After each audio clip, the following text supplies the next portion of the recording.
আমি শব্দহীন এক অভিমান, যার ভাষা কেউ কখনো বোঝেনি আর কেউ কখনো বুঝতেও চায়নি। আমি চিৎকার করিনি, তবুও ভিতরে প্রতিদিন ঝড় বয়ে গেছে। আমি অভিযোগ করিনি, তবুও বুকের ভিতরে জমে উঠেছে হাজার হাজার না বলা কথা। আমার চোখের নীরবতাকেই সবাই শান্ত ভেবেছে, কিন্তু কেউ কি বুঝতে চায়নি এই নীরবতার মধ্যে সবচেয়ে বেশি কান্না লুকিয়ে থাকে।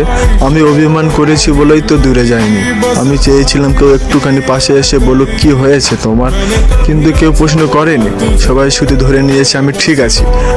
আমার হাসির আড়ালে লুকিয়ে ছিল ক্লান্তি, আমার নীরব কথার ভেতরে ছিল হাজার যন্ত্রণার পাহাড়। তবুও কেউ দেখেনি, কেউ বোঝেনি, কারণ শব্দহীন কষ্টের কোনো দাম নেই এই দুনিয়ায়। আমি সেই অভিমান, যে নিজেকে বোঝাতে বোঝাতে একদিন নিজের কাছেও অচেনা হয়ে গেছি।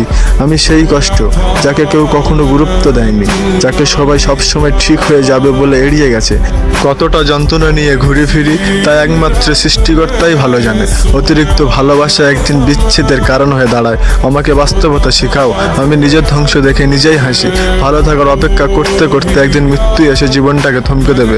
সবাইকে কাঁদিয়েছে আমাকে মৃত্যু, আপনিও যদি আমার সাথে একবার দাঁড়িয়ে দেখুন। আমিও সবাইকে কাঁদিয়ে ছাড়বো। একদিন হঠাৎ মরে গিয়ে সবাইকে বিরক্ত করা ছেড়ে দিব। পৃথিবীর ভয়ঙ্কর রোগের নাম কি জানেন? ডিপ্রেশন, যেটা মানুষকে জীবিত থাকতে তিলে তিলে মেরে ফেলে।